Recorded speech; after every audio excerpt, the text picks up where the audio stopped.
bem-vindo ao Ludo Alfabetização, o nosso canal de discussão sobre o mundo da alfabetização. E hoje nós vamos tratar de um tema polêmico, vai o dedo na ferida, né? Porque a gente está mexendo inclusive com a nostalgia das pessoas, é sobre com o elas. passado. Isso, é sobre as cartilhas de alfabetização. E aí, você que está nos assistindo, deixa aqui nos comentários, você foi alfabetizado por uma cartilha? Conhece uma cartilha chamada Caminho Suave? Essa que está aqui na tela, a gente vai colocar aqui na tela para vocês verem. Então é dessas cartilhas que nós vamos tratar hoje no nosso podcast. Então por que tocar nesse assunto? Porque ele foi remexido aí nos últimos tempos, né? Nos últimos meses, né? Pessoas muito fanáticas ao método, a esse método de cartilha, né? Esse instrumento de alfabetização que cumpriu sim uma função muito importante no século passado, afinal de contas, a exemplo da Caminho Suave, que surgiu em 1948, gente.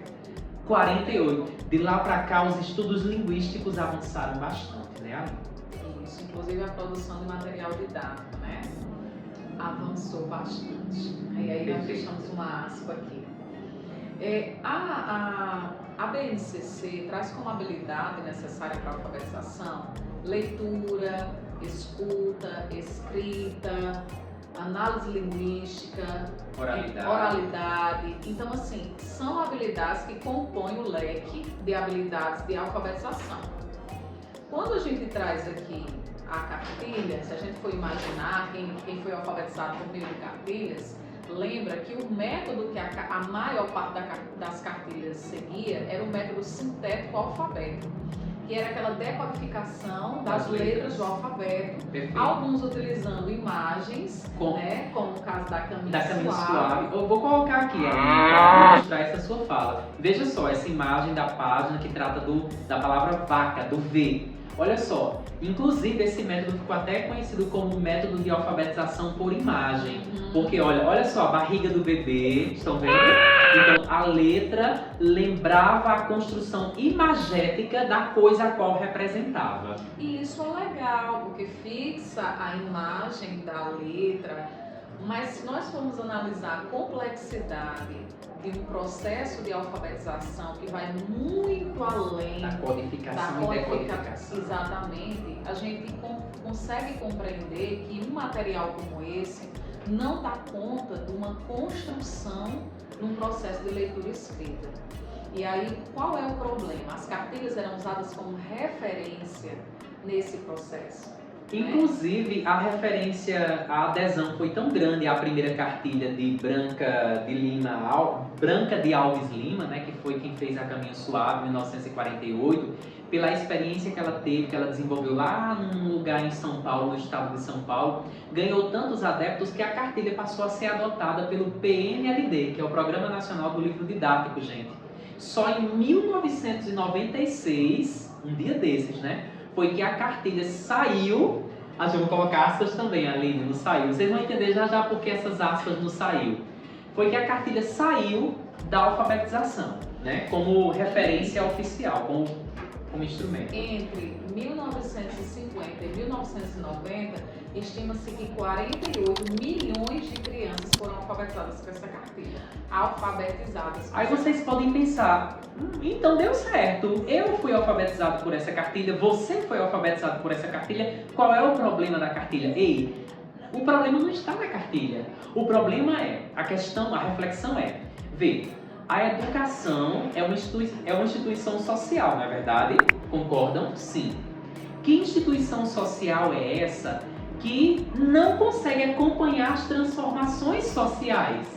Está presa na cartilha Caminho Suave de 1948. De lá para cá, os estudos linguísticos avançaram muito e viu-se que o processo de alfabetização é muito mais complexo do que apenas codificar e decodificar. E esse processo não envolve só habilidades motoras, que é o caso dos pontilhados, de subir e descer, visual, né? Habilidades de percepção e discriminação visual, ou codificação e decodificação de letras. E aí, falando sobre isso, talvez você esteja lembrando, né, dos livros didáticos didáticos atuais. Por que das aspas, né? Por que a gente coloca aspas quando diz que a cartilha saiu da alfabetização? E aí a gente faz o jogo, o trocadilho. A cartilha saiu da alfabetização, mas a alfabetização saiu da cartilha? Tem ecos aí dessa cartilha presente nos livros didáticos, Exatamente. Né? Alguns, né? Não todos. Mas alguns, a maioria, ainda restringe, reduz a alfabetização ao método sintético alfabético, que no podcast, acho que nos podcasts passados... Vê aí, vamos deixar aqui também como sugestão. A gente já explicou, só que a gente vai gravar outros vídeos também, falando um pouco mais sobre os métodos de alfabetização.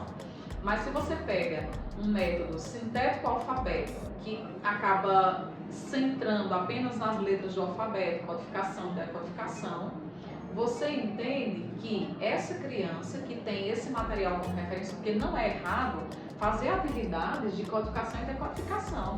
Não é errado fazer atividades que envolvam habilidades motoras. Não é errado, pelo contrário, é necessário. Uma criança, para ter uma boa fluência na leitura, por exemplo, ela precisa passar por esse processo. E o que não pode é reduzir a habilidade de codificar e decodificar, a habilidade de reconhecer sílabas, a habilidade de juntá-las, precisa estar unida ao significado. E precisa ter um uso social. Porque senão a criança sai da escola e faz como às vezes acontece, né? Fazer como uma pessoa que eu conheço, acontece lá no outro país. Que a criança, ela sai da sala de aula, ela sai da escola, mas ela não consegue fazer relação com nada que ela aprendeu lá na sala. Perfeito. No seu dia a dia. Imaginem que antes da lei do ensino fundamental de 9 anos, né? Nós tínhamos aí uma série de transição, um ano de transição, que era chamada alfabetização. Inclusive, muita gente que está nos assistindo com certeza fez a alfabetização. Eu fiz a alfabetização. Tinha até a formatura do ABC, né, para os mais apaixonados por isso. E aí a criança começava nessa cartilha, né? No início do ano com a letra A e no fim do ano ela finalizava a cartilha com a letra Z, né? Então ia do A ao Z. E só isso. Era só isso, né? O processo de alfabetização, a série de alfabetização da criança se restringia o ano inteiro a essa decodificação de letras. Vejam, quando a gente diz que a alfabetização é um processo bastante complexo e que evoluiu bastante, isso é com base nos estudos de psicolinguística, de neurolinguística. Então, Aline, a gente tem que ter muito cuidado. A gente tem que ter muito cuidado quando a gente vai dar nossa opinião sobre o que é melhor na educação. A educação é um processo pelo qual muita gente passou, né? Então todo mundo se sente no direito de achar que eu já fui aluno, então eu sei como é que funciona a coisa na escola. Funcionou comigo, então vai funcionar com todos os meus alunos. Desconsiderando uma conjuntura completamente diferente, né? Todo o processo Exato. Histórico, exatamente. Científico, social, né? E aí, gente, nós precisamos ter muito cuidado com o que a gente vai recomendar, como uma fala de uma pessoa bastante influente, vocês podem até pesquisar nas redes sociais, que disse que os livros didáticos hoje em dia, eles estão cheios de baboseiros, cheios de muita coisa. A gente precisa voltar a Caminho Suave, ou seja, fazendo referência à cartilha Caminho Suave. Mas essa fala, ela diz muito mais de um certo conservadorismo do que de uma preocupação na aprendizagem, sobre a aprendizagem. Então essa fala, ela revela o saudosismo, a nostalgia, esse apelo ao passado, ao conservadorismo. Isso também constrói a identidade docente. Então, que docente, que professor é esse que não consegue se desprender da cartilha Caminho Suave? Você está dizendo Caminho Suave porque é a mais conhecida, mas tem muitas, tá? Inclusive os livros que talvez você utilize na sua casa, talvez eles sigam o mesmo padrão da Caminho Suave. Perfeito. Talvez o livro que você esteja ministrando suas aulas seja uma Caminho Suave gourmetizada, né? Então vou usar essa expressão. E a Caminho Suave, ela era um caminho muito suave, mas que não dava conta da complexidade que é a alfabetização. Ela era suave demais. Era suave demais, exatamente. Então, Tudo bem, ela foi construída com um dos métodos, que foi o método sintético alfabeto. Tá dentro dos... Ninguém teve uma ideia do nada e fez a cartilha. A gente percebe que tem um estudo ali dos métodos de alfabetização, mas era só esse. No podcast que a gente tratou de métodos de alfabetização, nós enfatizamos a necessidade de mesclar os métodos, que a gente chama de métodos ecléticos, justamente porque um só não dá conta. A palavração, o alfabético, que é o reconhecimento das letras do alfabeto, ele tem uma importância muito grande, mas a gente não pode parar por aí. Fazer com a cartilha que começava do A e terminava o ano no Z e pronto. E era só isso, né? Principalmente porque o método alfabético, ele prioriza muitas vezes o nome da letra. Ninguém aprende a ler pelo nome da letra. A gente aprende a ler pelo som que a letra representa na palavra.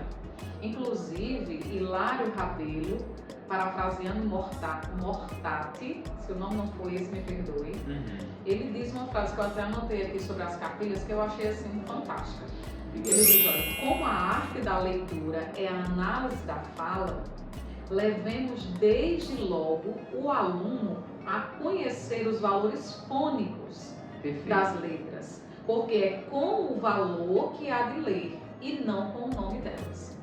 Então a gente precisa mesclar. A Magda Soares já traz essa indicação da importância de mesclar os métodos. A gente apresentou nos podcasts, num dos podcasts passados, esses métodos, que é interessantíssimo. Quem não conhece, ou quem conhece, mas esqueceu, dá uma revisada, certo? Dá uma aprofundada, para que na sua prática, você como docente, você como pesquisador, você consiga aprofundar-se um pouco mais nessa temática e compreender que cada método tem sua importância, cada método vem de uma construção científica ali que foi feita, social, enfim, histórica, mas que a gente precisa ter esse cuidado, essa atenção para avaliar o que melhor funciona com o meu aluno, na minha realidade, nesse tempo que a gente vive, porque as crianças hoje são, vamos dizer assim, são outras crianças,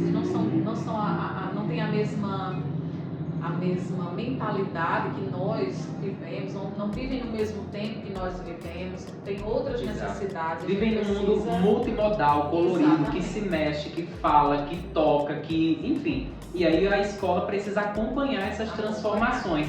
Claro, acompanhar com muita fundamentação, e tem muita fundamentação na alfabetização. Gente, a alfabetização é uma ciência, tem muita fundamentação, tem bases psicológicas, psicolinguísticas, neurolinguísticas, né? Para a gente se tornar realmente um alfabetizador, a gente precisa ter noção de pelo menos a estrutura do cérebro, né? A estrutura cerebral, enfim. Então, é um processo muito complexo. Então, falas como, eu queria que a Caminho Suave voltasse de novo para a escola, revela muito mais um conservadorismo do que uma preocupação, de fato, com a alfabetização, com a aprendizagem. Tá bom? Gente, esse já é o podcast número 8!